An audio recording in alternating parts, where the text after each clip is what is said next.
আসসালামু আলাইকুম, সবাইকে স্বাগতম জানাচ্ছি। আমি শিব্বির আহমেদ। তো বন্ধুরা, আজকে চলে আসলাম আপনাদের জন্য নতুন আরও একটি টিউটোরিয়াল নিয়ে। আর আজকে এই টিউটোরিয়ালে আমি দেখাবো ফাইবারে গিগ তৈরি করার জন্য আমাদেরকে যে ট্যাগগুলো ব্যবহার করতে হয় সেই ট্যাগগুলো আমরা কিভাবে রিসার্চ করতে পারি। তো ভালো মানের ট্যাগ যদি আমরা ব্যবহার করতে পারি তাহলে আমাদের গিগগুলো খুব দ্রুত র্যাঙ্ক করবে। তো ট্যাগটা কিভাবে আমরা রিসার্চ করব এই বিষয়টি নিয়ে আজকের এই ভিডিও। তো আপনি যদি ফাইবারে নতুন হয়ে থাকেন, ফ্রিল্যান্সিং কেবল নতুন শুরু করতে যাচ্ছেন, তাহলে আজকের এই ভিডিওটি আপনার জন্য অনেক গুরুত্বপূর্ণ। আশা করি আপনি পুরো ভিডিওটি দেখবেন, কোথাও স্কিপ করবেন না। আর ভিডিওটি শুরু করার আগে আপনার কাছে একটি রিকোয়েস্ট, আপনি যদি আমার চ্যানেলে এখনও সাবস্ক্রাইব করে না থাকেন তাহলে সাবস্ক্রাইব করে পাশে থাকা বেল আইকনটি প্রেস করে রাখবেন, যেন পরবর্তী ভিডিওর নোটিফিকেশনটা আপনি খুব সহজেই পেয়ে যান। তো তাহলে চলুন শুরু করা যাক। ফাইবারে একটি গিগ তৈরি করার জন্য প্রথমে আমাদেরকে যে কাজটা করতে হয় সেটা হচ্ছে কিওয়ার্ড রিসার্চ। তো প্রথমে আপনাকে অবশ্যই লো কম্পিটিটিভ একটা কিওয়ার্ডকে খুঁজে বের করতে হবে, যে কিওয়ার্ডগুলোকে টার্গেট করে আপনি আপনার গিগটাকে তৈরি করবেন। তো কিওয়ার্ড রিসার্চের উপরে আমার আলাদা একটি ভিডিও আছে, আপনি যদি সেই ভিডিওটি মিস করে থাকেন তাহলে ডিসক্রিপশন বক্সে লিঙ্ক দেওয়া আছে, সেইখান থেকে দেখে আসতে পারেন। তো কিওয়ার্ড রিসার্চের পরে আমরা গিগ তৈরি করার কাজটা শুরু করতে পারি। তো একটা গিগ তৈরি করতে গেলে আমাদেরকে 6টা স্টেপ পার করতে হয়, অর্থাৎ 6টা স্টেপে একটা কমপ্লিট একটা গিগ তৈরি করা যায়। তো সেই 6টা স্টেপের যাবতীয় যে বিষয়গুলো আছে সেগুলো ফার্স্টে আমাদেরকে অবশ্যই রেডি করে নিতে হবে। তারপরে যখন আমরা একটা গিগ তৈরি করতে যাব তখন যেন আমরা খুব দ্রুত খুব সহজে গিগটা তৈরি করে ফেলতে পারি। তো তারই ধারাবাহিকতায় প্রথমে আমাদের যে বিষয়টা লাগে সেটা হচ্ছে টাইটেল। তো টাইটেলটা কিভাবে আমরা রিসার্চ করব, টাইটেলটা আমরা কিভাবে ভালো একটি টাইটেল ব্যবহার করব, সেটার উপরে আমার আলাদা একটি ভিডিও আছে, সেটাও আপনি দেখে নিতে পারেন, ডেসক্রিপশন বক্সে লিঙ্কটি দেওয়া আছে। টাইটেল রিসার্চ করার পরে আমাদেরকে ট্যাগ রিসার্চ করতে হবে। তো আমরা আমাদের গিগের জন্য কোন ট্যাগগুলো ব্যবহার করব, কোন ট্যাগগুলো দিলে আমাদের গিগটা খুব দ্রুত র্যাঙ্ক করবে, সেই বিষয়টা নিয়ে আমি এখন দেখাচ্ছি। তো মনে করেন আমি এখন জিম লোগো লিখে একটু সার্চ করে দেখাচ্ছি, যেহেতু এটা আমরা এর আগের যেই 2টা পর্ব ছিল সেই 2টা পর্বে আমি এই কিওয়ার্ডটা ব্যবহার করে আপনাদেরকে দেখিয়েছিলাম। তো আমি জিম লোগো লিখে সার্চ করার পরে আমরা প্রথম যেই 2টা লাইন বা 3টা লাইনে আমরা যেই গিগগুলো পাবো, আমরা সেই গিগগুলো প্রথমে ওপেন করব। যেমন আমি এই গিগটা ওপেন করছি, তারপরে এটা ওপেন করছি, এটা ওপেন করলাম, এটা এবং এইটা। আমি এখানে 5টা গিগের ট্যাগ সেকশনটাকে বের করে নিলাম।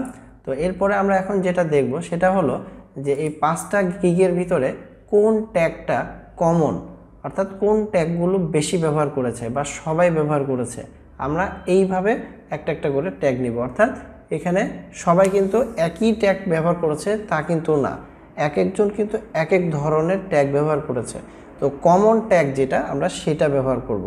অর্থাৎ আপনার যেই কিওয়ার্ডটা থাকবে, অর্থাৎ মেন যে আপনি কিওয়ার্ডটাকে আপনি বের করেছেন সেইটার ভিতরে যারা র্যাঙ্ক করেছে, মানে সেই ট্যাগ দিয়ে যারা র্যাঙ্ক করে আছে, সেই কিওয়ার্ড দিয়ে যারা র্যাঙ্ক করেছে তারা কি ধরনের ট্যাগ ব্যবহার করেছে সেইটা আমরা এখন দেখতে যাচ্ছি। তো এর ভিতরে আপনাকে কমন ট্যাগগুলো নিতে হবে। তো আমরা একটু দেখি, যেমন এখানে ক্লোথিং লেখা, logo design, fitness, gym, monogram, logo maker. আচ্ছা, এরপরে sports logo, logo design, gym logo, business logo, team, logo maker. আচ্ছা, এখানে দেখেন এই 2টার মধ্যে কমন কোনটা, লোগো ডিজাইন এবং লোগো মেকার। এবং এখানে যে লোগো ডিজাইন, লোগো মেকার, তাহলে আমরা এখানে অবশ্যই লোগো ডিজাইনের একটা কিওয়ার্ড আমাদেরকে রাখতেই হবে। আচ্ছা, আমি 3 নাম্বারটাতে যাচ্ছি। এখানেও fitness logo, sports, personal trainer, gym and fitness, gym logo, logo maker. তাহলে এই 3টার ভিতরে আমরা লোগো মেকারটাকে কিন্তু কমন পাচ্ছি বেশি, মানে 3 জনই এটাকে ইউজ করেছে। আচ্ছা, এরপরের জন হচ্ছে fitness logo, custom logo, sports logo, gym fitness, gym logo, logo maker. তাহলে এখানে কিন্তু লোগো মেকারটা সবাই মানে 4 জনকেই আমি ইউজ করতে দেখলাম, এবং 5ম জনও দেখেন লোগো মেকারটা ইউজ করেছে। তাহলে অবশ্যই আমরা এই কিওয়ার্ডটাকে একেবারে আমাদের মানে প্রথম যে কিওয়ার্ডটা থাকবে আমরা সেটার জন্য এটা আমরা নিয়ে নিব, বা আমাদের যে 5টা 6টা যে কিওয়ার্ড আমরা ব্যবহার করতে পারবো, তো সেই কিওয়ার্ডটা আমরা একটা একটা করে সিলেক্ট করার জন্য আমি এখানে লোগো মেকারটাকে ফার্স্টে সিলেক্ট করব।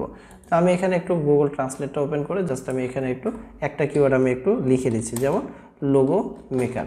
তো আমাদের একটা ট্যাগ রিসার্চ করা হয়ে গেছে। আচ্ছা, দ্বিতীয়ত আমি এখন কোন ট্যাগটা নিব। তো দ্বিতীয়ত কমন যেটা পেলাম সেটা হচ্ছে লোগো ডিজাইন। ঠিক আছে, তো আমরা এখানে লোগো ডিজাইন এটাকেও আমি নিয়ে নিচ্ছি। আচ্ছা, তারপরে দেখি, তারপরে হচ্ছে ফার্স্টে উনি ব্যবহার করেছে ক্লোথিং, তারপর হচ্ছে লোগো ডিজাইন তো নিয়েছি, ফিটনেস, জিম, মনোগ্রাম। তো এগুলোর সাথে দেখেন আর কোনো লোগো বা লোগো ডিজাইন এই শব্দগুলো কিন্তু ব্যবহার করে নাই, শুধু ফিটনেস, শুধু জিম, শুধু মনোগ্রাম এগুলো ব্যবহার করেছে। এরপরের জন স্পোর্টস লোগো, তারপর হচ্ছে gym logo, business logo, teams, তারপর হচ্ছে লোগো মেকার। আচ্ছা, তো এরপরের জন কী করেছে ফিটনেস লোগো। তাহলে আমরা এখানে ফিটনেস লোগো, এই যে প্রথমটাতেও আমরা ফিটনেস পাচ্ছি, পরেরটাতেও ফিটনেস পাচ্ছি, এবং জিমটা তো অবশ্যই আমাদেরকে ব্যবহার করতে হবে, কারণ আমাদের যেহেতু মেন কিওয়ার্ডটা হচ্ছে জিম লোগো, তো আমরা অবশ্যই এইটাকেও কিন্তু একবার ব্যবহার করব। ঠিক আছে, এরপরে আমাদের 3টা হয়ে গেল। তাহলে জিম লোগো এটা আমরা নিয়ে নিলাম। জিমের সাথে রিলেটেড হচ্ছে ফিটনেস, তারপর হচ্ছে স্পোর্টস, এগুলো আমরা এখান থেকে নিতে পারি। তাহলে আমি জিম নিয়েছি, এখন আমরা ফিটনেস লোগোটা নেব, যেহেতু ফিটনেসটাও ব্যবহার করেছে অনেকেই, তো আমরা এখান থেকে ফিটনেস লোগোটাও নিব। পাশাপাশি হচ্ছে আরেকটা হচ্ছে যে আমরা শুধু জিম অথবা শুধু ফিটনেস এগুলো আমরা দিতে পারি, অর্থাৎ শুধু আমরা যদি এভাবে দিই যে জিম, অর্থাৎ জিম তো একবার ব্যবহার করেছি, তাহলে দ্বিতীয়বার দরকার নাই, আমরা চেষ্টা করতে হবে যে নতুন নতুন কিওয়ার্ড যেন আমরা নিতে পারি। ঠিক আছে, তো এইভাবে আমরা রিসার্চ করব। তো কমন যে ট্যাগগুলো থাকবে সবাই যেগুলো ইউজ করেছে সেগুলো অবশ্যই আমাদেরকে ব্যবহার করতে হবে।